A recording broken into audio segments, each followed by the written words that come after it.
오늘의 말씀, 여우처럼 지혜롭게 사랑하는 성도 여러분, 오늘 여러분의 삶에 하나님의 은혜와 평강이 가득하기를 기도합니다.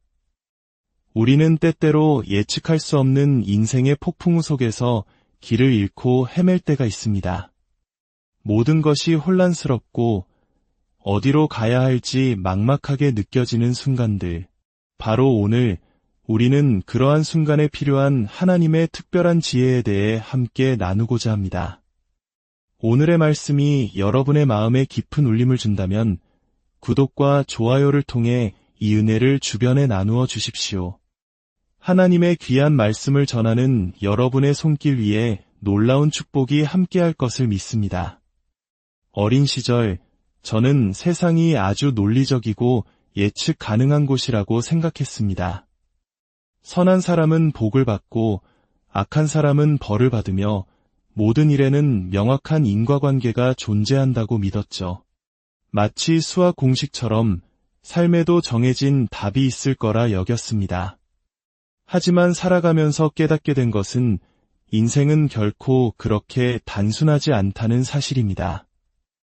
우리의 삶은 그 누구도 한마디로 정의할 수 없는 복잡한 이야기들로 가득 차 있습니다. 우리는 한 통의 문자 메시지로 순식간에 절망의 나락으로 떨어질 수도 있고 예상치 못한 전화 한 통에 모든 계획이 뒤바뀌기도 합니다. 성경 속 인물들의 삶도 마찬가지입니다. 우리는 종종 다윗과 같은 위대한 인물들의 빛나는 순간만을 기억하려 합니다. 골리앗을 쓰러뜨린 용맹한 소년, 이스라엘의 위대한 왕. 하지만 그의 삶 전체를 들여다보면 그 역시 우리처럼 수많은 고통과 배신, 혼란과 절망의 시간을 겪어야 했습니다. 다윗의 삶은 결코 평탄한 길이 아니었습니다. 그는 기름 부음 받은 왕이었지만 왕국이 없었습니다. 가장 가까운 가족에게조차 온전히 이해받지 못했고 자신이 목숨 걸고 섬겼던 왕에게 쫓기는 신세가 되었습니다. 그가 쓴 시편의 아름다운 찬양들은 고난이 없었기에 나온 것이 아닙니다. 오히려 그 어떤 고난 속에서도 하나님을 향한 노래를 찾아냈기에 그토록 강력한 힘을 지니게 된 것입니다. 여호와는 나의 목자시니 내게 부족함이 없으리로다라고 고백했던 바로 그 다윗이 내가 사망의 음침한 골짜기로 다닐지라도 해를 두려워하지 않을 것은 이라고 노래했습니다. 주님이 나의 목자라고 해서 우리 인생의 어두운 골짜기가 사라지는 것은 아닙니다. 위대한 목자이신 주님은 때로 우리를 그 어둡고 외로운 골짜기를 통과하도록 인도하십니다. 오늘 우리가 함께 묵상할 말씀은 사무엘상 21장 7절에서 15절입니다. 다윗의 인생에서 가장 절박하고 혼란스러웠던 한순간을 담고 있습니다. 그날에 사울의 신하 한 사람이 여호와 앞에 머물러 있었는데 그의 이름은 도액이요 에돔 사람이요 사울의 목자장 중 으뜸인 자였더라. 다윗이 아히멜렉에게 이르되 여기 당신의 수중에 창이나 칼이 없나이까 왕의 일이 급함으로 내가 내 칼과 무기를 가지지 못하였나이다 하니 제사장이 이르되 내가 엘라 골짜기에서 죽인 블레셋 사람 골리앗의 칼이 보자기에 쌓여 에봇 뒤에 있으니 내가 그것을 가지려거든 가지라 여기는 그것밖에 다른 것이 없느니라 하는지라 다윗이 이르되 그 같은 것이 또 없나니 내게 주소서 하더라. 그날에 다윗이 사울을 두려워하여 일어나 도망하여 가드왕 아기스에게로 가니 아기스의 신하들이 아기스에게 말하되 이는 그 땅의 왕 다윗이 아니니이까 무리가 춤추며 이 사람의 일을 노래하여 이르되 사울이 죽인 자는 천천히요 다윗은 만만이로다 하지 아니하였나이까 한지라. 다윗이 이 말을 그의 마음에 두고 가드왕 아기스를 심히 두려워하여 그들 앞에서 그의 행동을 변하여 미친 체하고 대문짝에 그적거리며 침을 수염에 흘리매 아기스가 그의 신하에게 이르되 너희도 보거니와 이 사람이 미치광이로다 어찌하여 그를 내게로 데려왔느냐. 내게 미치광이가 부족하여서 너희가 이 자를 데려다가 내 앞에서 미친 짓을 하게 하느냐. 이 자가 어찌 내 집에 들어오겠느냐 하니라. 아멘. 상황을 한번 상상해 보십시오. 다윗은 자신의 목숨을 노리는 사울 왕을 피해 도망치는 중입니다. 그런데 그가 피신처로 택한 곳은 자신이 죽였던 거인 골리앗의 고향이자 적국인 블레셋의 가드 땅이었습니다. 자신의 원수들 한가운데로 스스로 걸어 들어간 것입니다. 아니나 다를까 가드왕 아기스의 신하들은 즉시 다윗을 알아봅니다.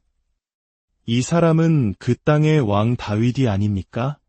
사울은 천천히요, 다윗은 만만이라고 백성들이 노래하던 바로 그 자가 아닙니까? 한때 다윗에게 가장 큰 영광과 찬사였던 그 노래가 이제는 그의 목숨을 위협하는 가장 날카로운 칼이 되어 돌아왔습니다. 다윗은 극심한 두려움에 휩싸입니다.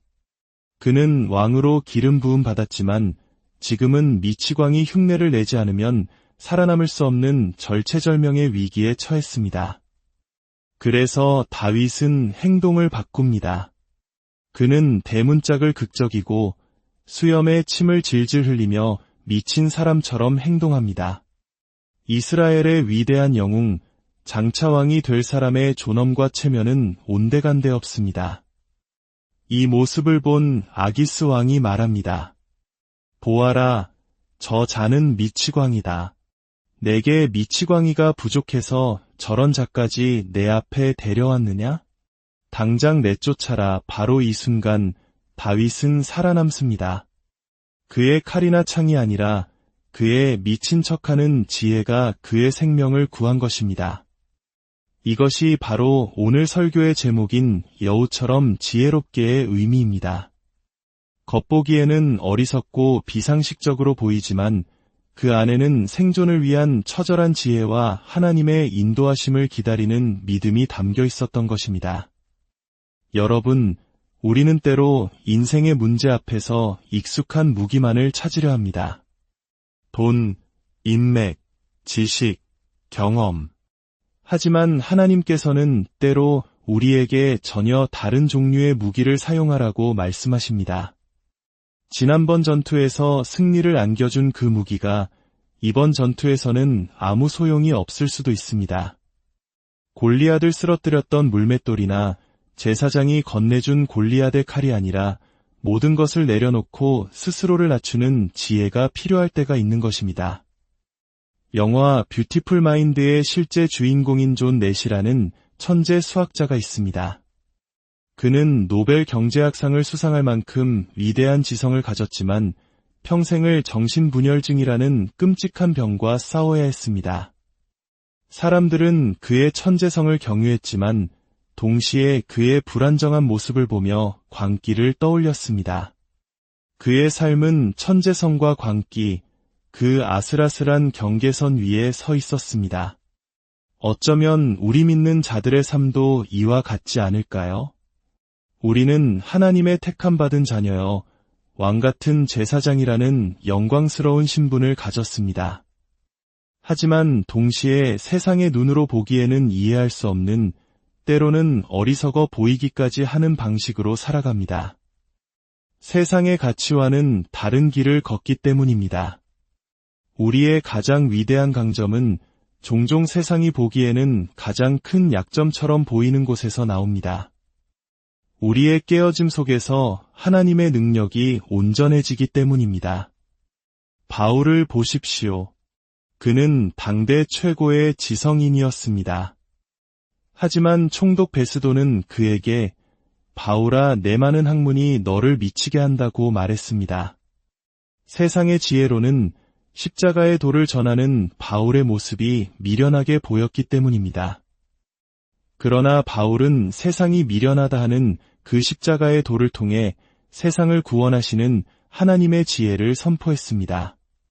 사랑하는 성도 여러분, 어쩌면 지금 여러분의 삶이 다른 사람들이 이해할 수 없는 혼란 속에 있을지도 모릅니다. 여러분의 기도가, 여러분의 믿음이, 여러분의 선택이 세상의 눈에는 미친 짓처럼 보일 수도 있습니다. 그러나 기억하십시오. 하나님은 바로 그 미친 것 같은 상황들을 통해 역사하십니다. 노아가 하나님의 명령에 따라 산꼭대기에서 거대한 방주를 지었던 것은 미친 일이었습니다. 기생 라합이 자신의 민족을 배신하고 이스라엘의 정탐꾼을 숨겨준 것은 미친 일이었습니다. 베드로가 풍랑이 이는 바다 위로 걸어오라는 주님의 말씀에 배 밖으로 발을 내디딘 것은 미친 일이었습니다.